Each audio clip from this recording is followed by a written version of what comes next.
Patrick Hajayandi is a Burundian political analyst visiting Cape Town at the moment. He joins us from there. Patrick, talk to us about reports of more people dying in the violence. Good evening. What I want to say first is that those killings that we observed in the last weekend, they were mainly related to the action of what actually is considered in Burundi as the armed resistance against the regime of President Nkurunziza. So, contrary to what has been said by many international media and some world leaders, according to which in Burundi there is probably an unfolding of a new genocide in the Great Lakes, I want to say that it's really totally different, because what we are actually observing is that there is a violence in the country which is caused by armed groups which are resisting against the regime of Nkurunziza, and the recent violence have been perpetrated by those people, according to some of the reports that I received from people I have talking to in Burundi today. Now, Patrick, you just mentioned the fact that what Burundians see on the ground is totally different from what the world or the UN is seeing. Now, basically, is there a systematic silence of the opposition as we speak? For the moment, what I can say is that the majority of what in Burundi now is called the radical opposition is living outside the country. That's the first thing. And the second is that most of what we call the independent media, which have created a space for the opposition to speak out, have been destroyed during the military coup that occurred in May this year during the demonstrations against the candidacy of Pierre Nkurunziza for a third mandate. And most of those people, including the leaders of the civil society, the leaders of opposition parties, most of them have fled outside the country. And this is a reason why, for the moment, we do not hear about the radical opposition in Burundi speaking, because there is no media to help their voice be heard outside. But what I want to say, there is also another internal opposition which is in Burundi, and which many people tend not to mention. This include the party of Agathon Rwasa, who currently is the vice president of the National Assembly. And during the last elections, he came out at the second in those elections in Burundi, which shows that the opposition is divided into groups, one which is working outside the country and another one which is working outside the country. So the two opposition have two different views of the situation, because the one inside the country is trying to work with the government of Burundi, trying to look for solutions. And the one which is outside is trying to show that nothing is working inside the country, and is trying to look for the support of the international community to see if they can push the regime of President Nkurunziza to coming to a dialogue or negotiation or mediation. Now, Patrick, you mentioned that there is a distinction between internal and external opposition groups, and that they seem to be... are they speaking with one voice with the government? The internal opposition is not totally speaking with one voice with the government, but is not using the language of violence, which this is not mentioned outside, especially among the international community, among those who support the opposition, which is actually outside, they tend not to mention that those who are totally against the regime of Nkurunziza, they are supporting violence. Sometimes they do not speak out. They try to hide this support, but they are really supporting the insurgency and the violence, the armed violence or armed resistance, because this is the only way they can put pressure on President Nkurunziza and bring him into a dialogue or on a table of negotiation. Otherwise, there is no way they can push him to do so.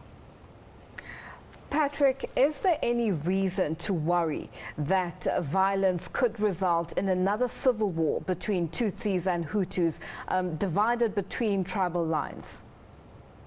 According to my analysis, for the moment, the population of Burundi has resisted any incitement to violence. And for this, I can say really that I have been proud of my population, or Burundi population, because they have really shown a resistance toward any political manipulation, calling them to be involved into violence. And this include Hutu and Tutsi alike.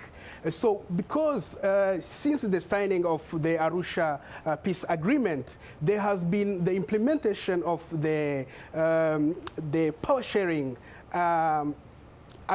arrangement, which has helped to ease the Hutu and Tutsi tensions. And this, when you look at this power sharing agreement, you see that the Hutu have access to 60% of all positions within the government, within the parliament. And the Tutsi have access to 40% within the government and other institutions, which is an over representation of the majority. And this measure has been taken in order to make sure that the minority does not feel threatened. And the other thing is that when you look at the military, the security sector, Burundi army and the police, they are composed equally of 50% of Hutu and 50% of Tutsi. And this also is another measure which has been taken in order to make sure that the minority feel safe. And despite the allegation according to which there have been some desertion within the army or within the police. I recently had the chance to talk to the spokesperson of the Ministry of Defense, and he said that when you look at what happened, it's about like 200 soldiers only who left within an army of more than 40,000, which is really insignificant. So this means that within the army and within the police, the Tutsi and the Hutu can feel that they are really represented. And this in itself diminishes the likelihood of any massive violence. Now, what could cause any violence? For me, it's the position of the international community, which tend to support one side and ignore the other side. This could create a sense of injustice, which finally could trigger violence. And for this reason, I really call onto the international community to be somehow neutral, to be impartial, and call onto the two parties, meaning the Burundi government and the opposition, especially what we call the radical opposition, to sit down and to look for real solution, for sustainable solution for Burundi. Because according to me, it's normally the average population of Burundi which is suffering, and this is really not right. And the really motive of all the violence that we are seeing in Burundi is a struggle of power. It's not an issue about ethnic violence. It's not about there is no threat of genocide unless if it is triggered by some other external actors. But for the moment, according to what I see, there is no reason that Hutu and Tutsi or any other kind of massive violence could happen in Burundi. And also, I want to say that when you see what is going on outside the city of Bujumbura, you will find that the population is still relatively calm. Yes, people have fear. Yes, when you see what is going on in the city of Bujumbura, you see a lot of violence. But you have to understand that this involves what I can call those who are struggling for political power. It's not, they are not representing the whole Burundi population. So the other thing I would like to mention is that within the two groups which are fighting for power, people tend to ignore that in the middle there is other voices which need to be heard. The voices calling for reconciliation, voices calling for unity, and voices which do not have this extremist position, which tend really to bring all people together and to preserve peace within the country. But many people tend to put much emphasis or to pay much attention to those extremists outside or inside the country. Well, thank you very much indeed for your insight. That was Burundian political analyst Patrick Hajayandi joining us live from Cape Town.